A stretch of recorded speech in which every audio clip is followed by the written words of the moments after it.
Sejam todos muito bem-vindos. Com todas essas mudanças que estão acontecendo no Instituto Nacional do Seguro Social, INSS, muitas pessoas estão preocupadas em perder o seu benefício. E não é para menos. Realmente é preocupante, porque a grande maioria depende exclusivamente deste benefício para sobreviver. Quais motivos podem levar o benefício a ser suspenso?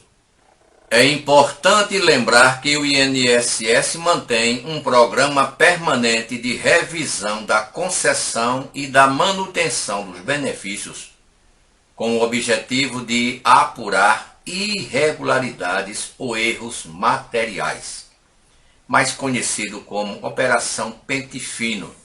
Isso é uma revisão que o INSS faz nesses benefícios que são pagos pela autarquia.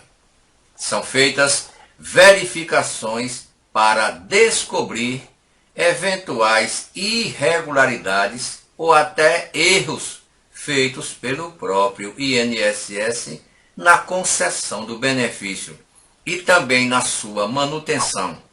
É tanto que esses programas não têm prazo para terminar. Vão ficar para sempre. O INSS sempre vai fazer esse cruzamento de dados antes de rodar a maciça e assim por diante. Mas a pessoa pode se precaver. O que ela pode fazer para não ter o seu benefício cortado? BPC, por exemplo, manter o cadastro único atualizado. No caso das pessoas que recebem benefícios por incapacidade temporária, saber que pode ser chamada a qualquer momento. Não que vá chamar agora, porque nós não cremos que o INSS chame mais ninguém para a perícia médica em 2022, porque a fila já passa de 2 milhões de segurados e mais de 1 milhão aguardando uma perícia médica. Então, não tem nenhum sentido o pessoal do auxílio-doença, aposentadoria por invalidez, serem chamados para fazer perícia médica quando já passam de 1 milhão os que precisam perícia médica para receber o seu benefício. Mas está na lei. Está na lei e o INSS, para cumprir esta lei, tem que chamar o seu segurado. Até o TCU, Tribunal de Contas da União, certo tempo andou pressionando o INSS para essa convocação. É para cumprir a lei.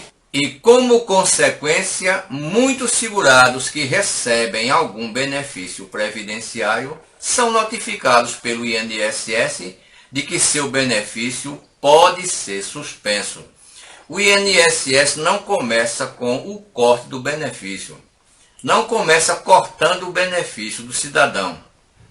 Ele é comunicado que há problema neste benefício e o INSS dá um prazo para que ele resolva este problema. O INSS pode até suspender o pagamento por certo tempo, até que se resolva esta pendência.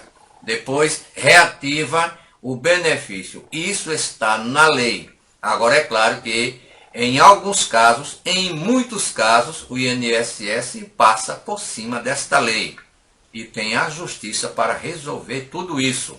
A gente não quer dizer aqui que o INSS está certo. O INSS precisa cumprir a lei.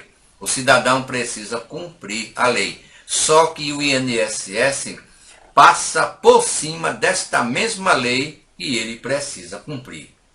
E se você não consegue resolver administrativamente, o caminho é a justiça, inclusive para a BPC/Loas, porque muitos pensam que o cidadão que teve um benefício de prestação continuada, BPC, negado, não pode entrar na justiça. Pode sim, pode e deve, porque pode ser um erro do INSS. Todos os benefícios do INSS exigem que o beneficiário cumpra uma lista de exigências para conseguir o benefício e mantê-lo.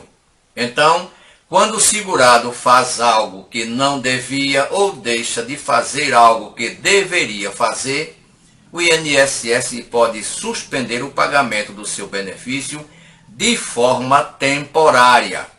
Vejam o que o texto diz. Eu vou repetir. Quando o segurado faz algo que não devia ou deixa de fazer algo que deveria fazer, o INSS pode suspender o pagamento do seu benefício de forma temporária. Vejam bem, o cidadão é obrigado a cumprir algumas normas. Se ele deixa de cumprir essas normas, o INSS precisa agir. Também se ele é convocado, vamos supor, para apresentar a documentação que está faltando, ou para comparecer a uma perícia médica, ele precisa cumprir o que diz a lei, porque o INSS está agindo à luz da lei. Ele precisa comparecer a essa perícia médica. Se ele não comparece, o INSS primeiro suspende o pagamento. Se continua a não comparecer, mesmo sendo avisado, aí o INSS pode cortar este benefício. E quais benefícios do INSS, de acordo com a lei, podem ser suspensos? Todos os benefícios do INSS podem ser suspensos se forem contestados erros ou irregularidades na concessão dos benefícios. Entre eles, podemos citar BPC/LOAS, aposentadorias, benefícios por incapacidade permanente ou temporária, auxílio reclusão e pensão por morte. Vejam algumas situações que o INSS pode suspender o benefício do cidadão. A perícia obrigatória, no caso desses que falamos anteriormente, que são obrigados por lei a fazer a perícia médica tanto para a concessão quanto para a manutenção do benefício, a falta desta perícia médica, sendo por culpa do segurado, pode suspender este benefício. Se esta culpa não for do segurado, se a falta da perícia médica for do INSS, o INSS não pode suspender este benefício. O prazo de defesa prévia. Quando o INSS encontra alguma possível irregularidade no benefício, é enviada uma notificação ao segurado.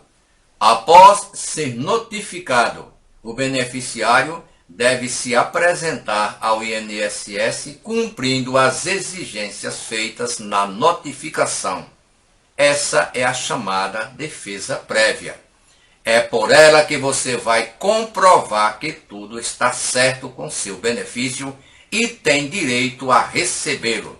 Mas caso esta defesa não seja apresentada em até 30 dias após a notificação, o benefício pode ser suspenso.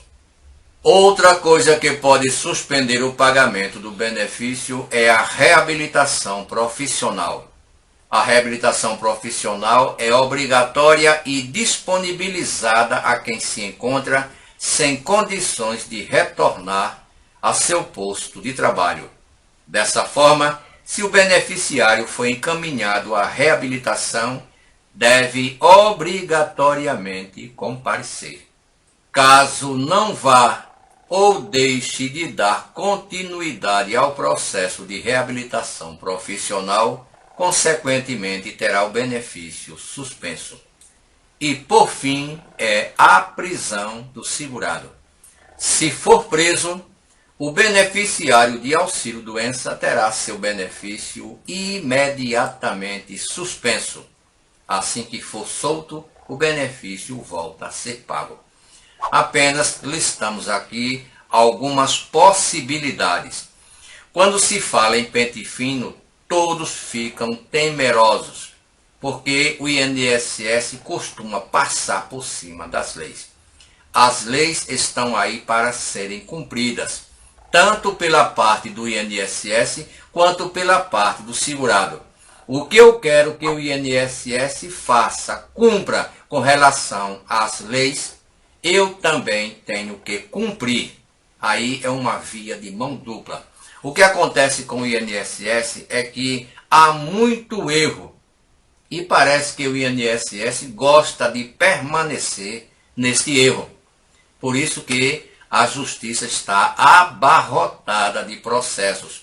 Mesmo sabendo que o cidadão vai entrar na justiça, que o INSS vai ter gasto, ele prefere, em alguns casos, que o cidadão vá para a justiça, de que resolver o problema administrativamente.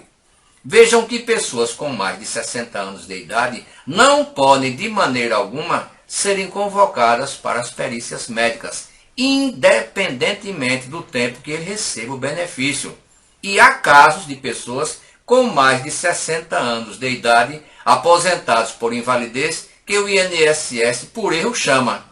Então, o cidadão é só mostrar: eu tenho mais de 60 anos de idade e a lei diz que eu não posso ser convocado. Eu sou aposentado por invalidez e a lei me protege. Assim como também os beneficiários que têm entre 55 e 59 anos de idade e que recebem o seu benefício há pelo menos 15 anos. Aposentado por invalidez que recebe o benefício há pelo menos 15 anos, esse benefício pode ser contado do auxílio-doença e na aposentadoria por invalidez. Vamos dar um exemplo. Ele recebeu durante 5 anos o auxílio-doença e faz 10 anos que ele é aposentado por invalidez. 5 anos do auxílio-doença mais 10 anos da aposentadoria por invalidez dá 15 anos. Este cidadão, com 15 anos que recebe o benefício e tem entre 55 e 59 anos de idade, também está fora do pente fino, ou seja, está fora de ser convocado, está isento de ser convocado para a perícia médica. Por fim, os segurados, os aposentados por invalidez por conta do HIV/AIDS. A lei Renato da Mata protege. Ou seja, os segurados do INSS aposentados por invalidez por HIV/AIDS também estão isentos de comparecerem às perícias médicas revisionais. É preciso entender o que é uma perícia médica revisional e uma perícia médica para a concessão. Se o cidadão tem HIV/AIDS e ele pede a sua aposentadoria por invalidez, na concessão ele obrigatoriamente tem que fazer a perícia médica para a concessão deste benefício. Porém, se ele já está aposentado por invalidez por conta do HIV/AIDS, ele não pode mais ser convocado para as perícias médicas revisionais. Perícia médica revisional é uma coisa, perícia médica para a concessão é outra coisa. Então é necessário entender. Deixe o seu comentário. O que você acha sobre tudo isso? Nós vamos deixar a fonte desta matéria na descrição do vídeo.